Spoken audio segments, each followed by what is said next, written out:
Hey there, it's Exuberant Dave, and I just wanted to make a video about my recording process.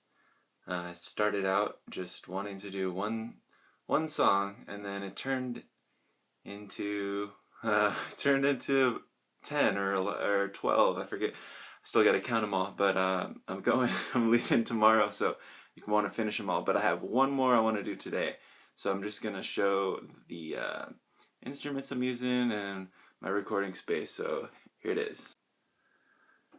So there is the drum set. I got some shirts on there to dampen the sound. I got some socks on the cymbals there. I've been recording that through this mixer. Got 4 microphones going. I guess it's the John Bonham style mic.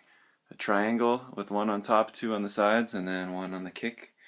Have it going into a mixer, and then the output of the mixer is going into 2 channels. So I have a stereo drum track at first on this. This is my tape player. It's a 4-track. I've had it since high school and hadn't used it since 2002, but I'm breaking it out after 12 years because my computer over here is kind of slowing down. So he's got a Band-Aid on it.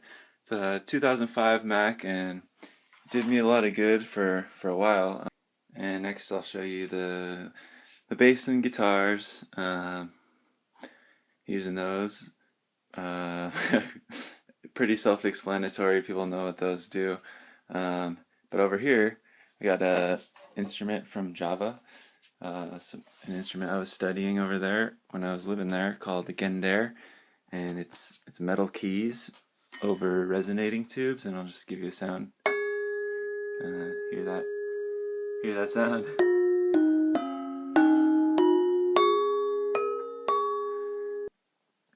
So I'm going to be using that one on the next song I recorded. Most of them are drums, bass, and guitar. And this next one is going to have the Gendare in it. And also over here I have a gong from an island called Sumba. It's a set of 6 gongs. And let me see if I can... Oh, it's going to be tricky with holding the camera, but I'll try. The camera is held with the beat. Here, you get to hear the sound at least.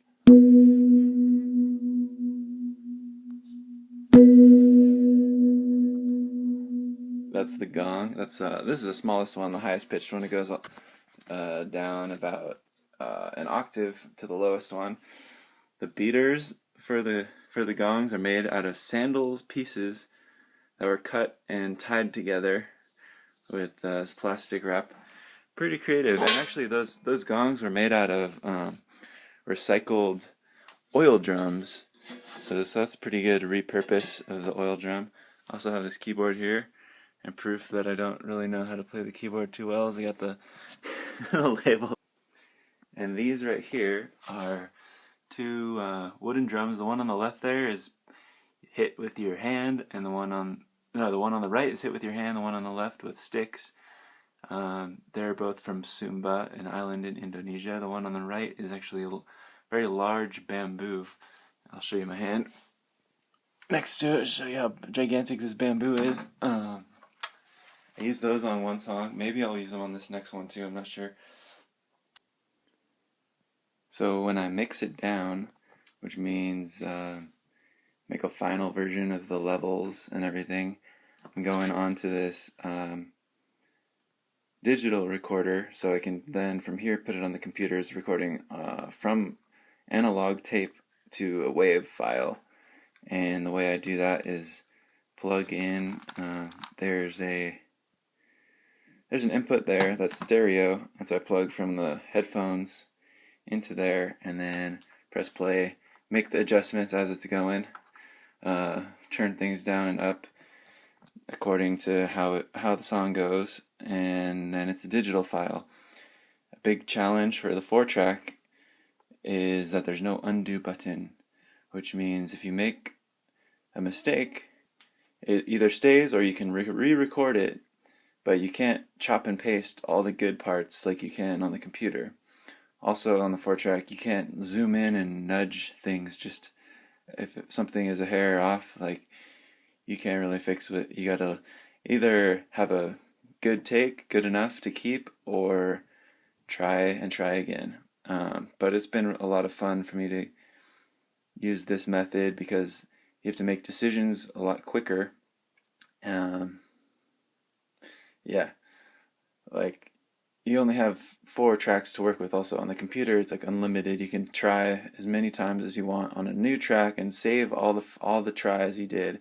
But on here, you just have 4 tracks to work with. So then, what I've done is you're gonna record on 3, and then mix all those 3 onto one track. So then you still have 3 open. So you can make a lot of tracks, but you just can't make mistakes, or you can't.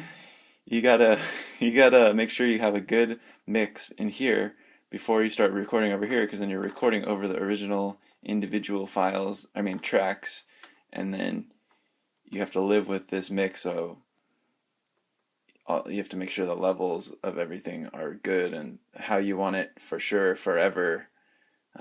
Which is very different from the computer where you can just change things all the time up until the very end. Anyway, thanks a lot for watching. Um, this is Exuberant Dave signing off. Have a nice day.